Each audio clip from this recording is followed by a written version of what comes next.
Ready to impress your friends and family with some deep dive, little known secrets about Disney's Hollywood studios?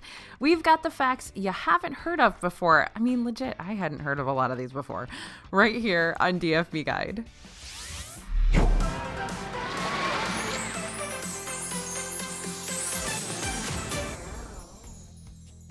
Hey everybody, it's AJ for Disney Food Blog. You may know that Disney's Hollywood Studios is a theme park all about the movies, and when it first opened, that meant stepping behind the scenes to see how movies were made. But did you know several movies were actually created there, and several shows were filmed there?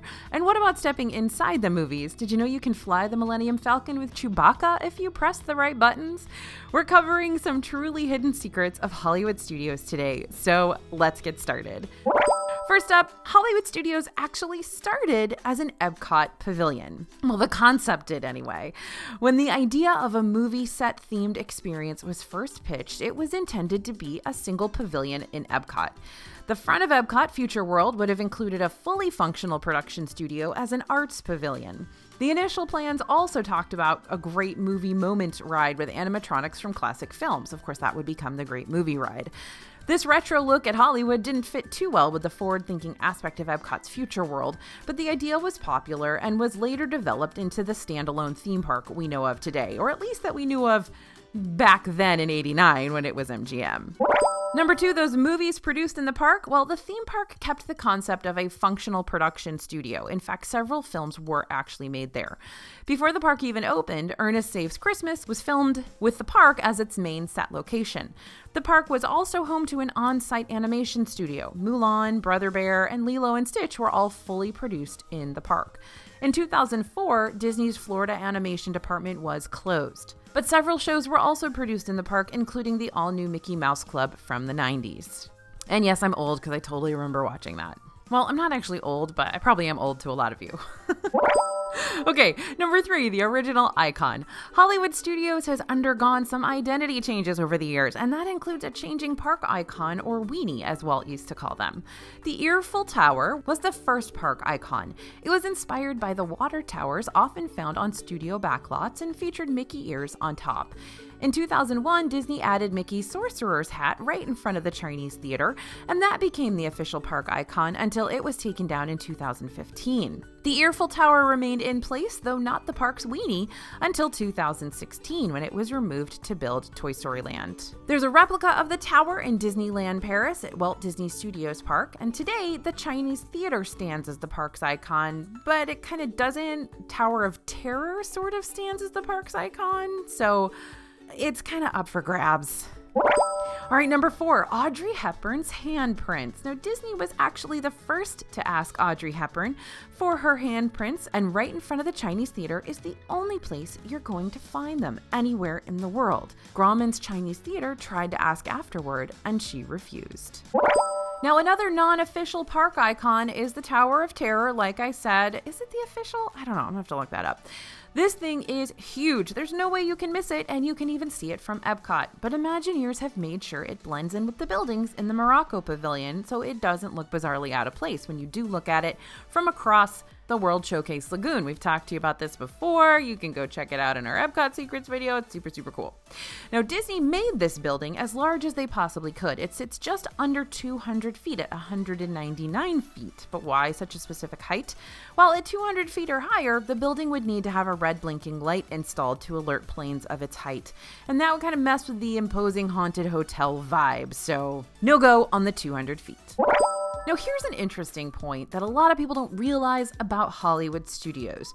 If you first visited the park when it opened in 1989, you know things were very different. In fact, there are no rides left that were around on day one.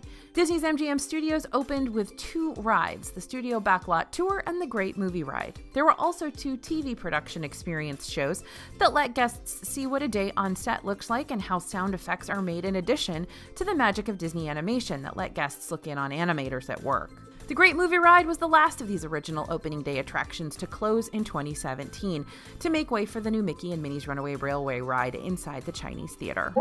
Now, speaking of Mickey and Minnie's Runaway Railway, that new ride has a few hidden details that are paying homage to some Disney history, including the Great Movie Ride. So keep an eye out for these Easter eggs when you ride. In the first room, you may spot the Dapper Dans cruising on a tandem bike. The 1928 that appears overhead as you leave the first scene is the year Mickey Mouse was born, of course. You'll also see 1901 in the sewers, a reference to Walt Disney's birth year. There's a newspaper near Jackhammer Pete in the city scene with a headline that reads, "Oswald wins!"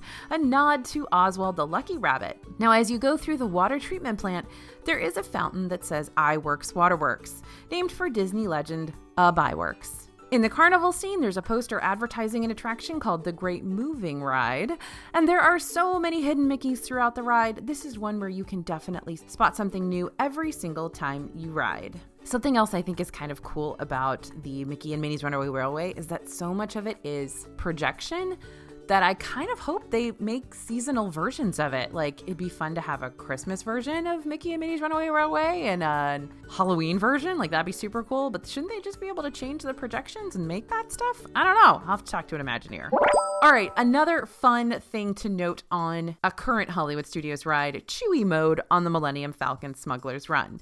This new ride in Galaxy's Edge lets you literally pilot the Millennium Falcon if you're lucky enough to get the pilot position. And normally your flight is guided by Hondo Ohnaka, who gives you instructions and yells at you when you crash the ship. But there's a secret Chewie mode where instead of Hondo explaining your mission, you get Chewbacca. You have to follow some very specific hacks to access this mode. Before the ride starts, do not activate your position right away.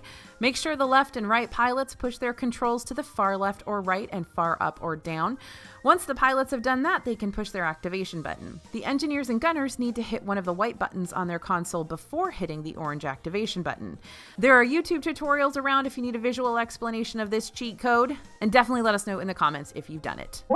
All right, next secret you never knew about at Hollywood Studios. If you're feeling a little anxious while waiting in the queue for Tower of Terror, just listening to all those people screaming from the drops, well, don't be so anxious. It turns out most of those screams aren't actually real. People are in fact screaming, but the majority of what you hear is a recording that's played to build anticipation of those drops. And speaking of recordings, Rock and Roller Coaster Next Door has over 900 speakers. This is the most intense coaster at Disney World at the moment, going from 0 to 57 miles per hour in 2.8 seconds. And it's the only Disney World coaster to have inversions. It's also very loud. There are over 900 speakers on the ride, and each seat has 5 speakers, 4 around your head and a subwoofer under each seat, so you can really hear those Aerosmith tunes.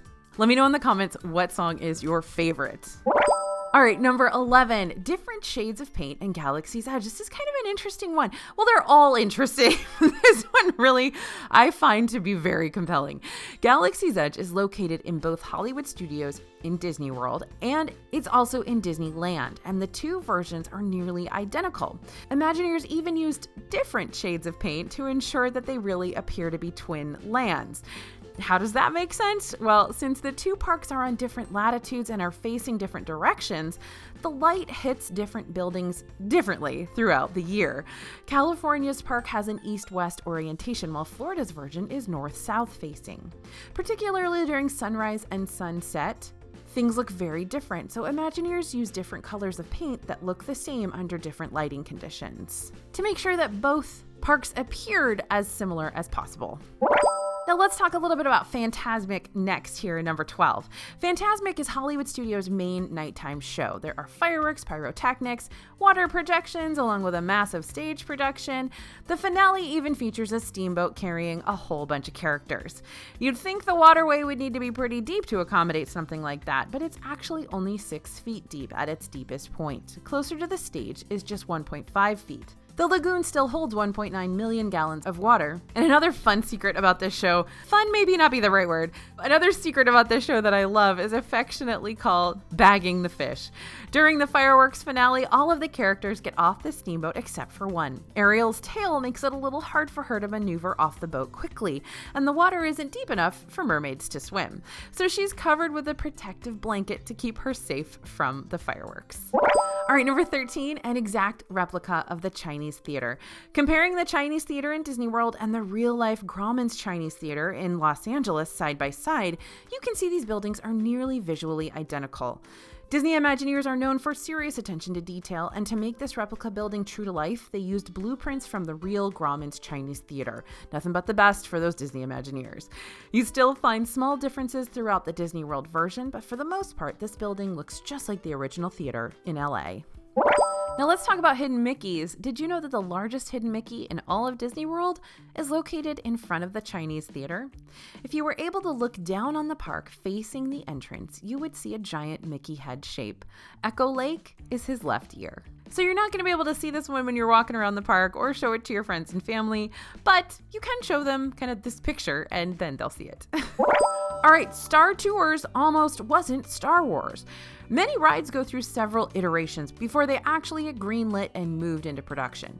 The idea for a motion simulator ride similar to the current Star Tours was kicking around since the 70s.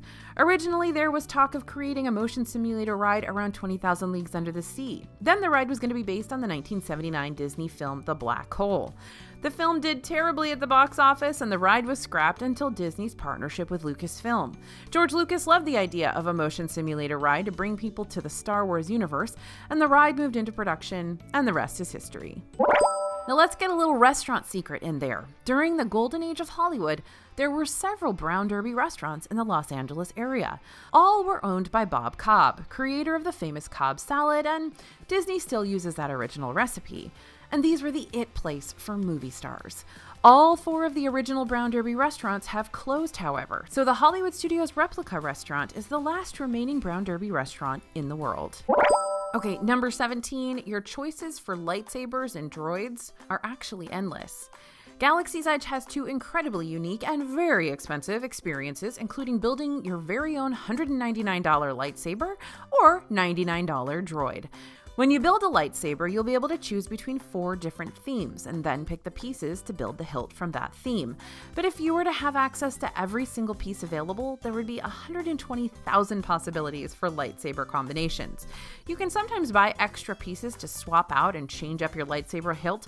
Just check with the cast members at Savi's workshop to see if extra scrap pieces are for sale. And if you decide to build your own droid at Droid Depot, there are 280,000 ways to create an R-Series or BB Series droid, with all those available pieces. In both experiences, a cast member will help you bring out all the pieces you need. Don't worry about sifting through thousands of parts.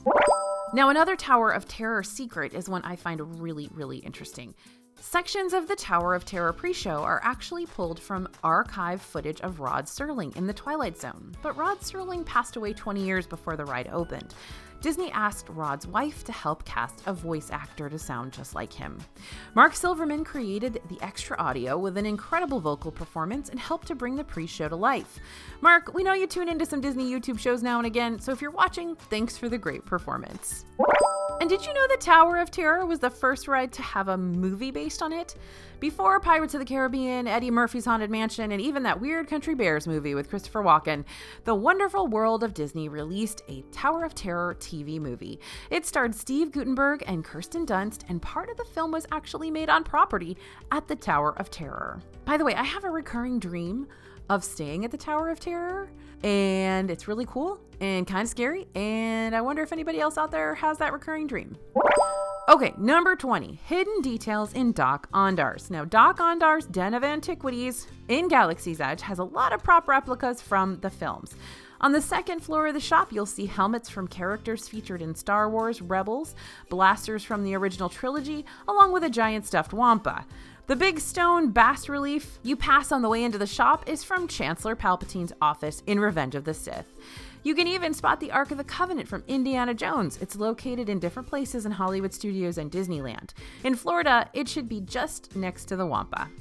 Now let's talk about the hardest souvenir to buy, which you can actually find in Doc Ondar's. This is where you can pick up some kyber crystals to power your lightsaber or holocron cube, but there's one secret color crystal that is extremely tough to find. Black kyber crystals are very rare. They're hidden in the red kyber crystal case, and you won't know if you got one until you open it up. There are several hacks floating around online to help you find a black crystal, but Disney stopped most by adding some extra measures to make sure you can't tell what's inside.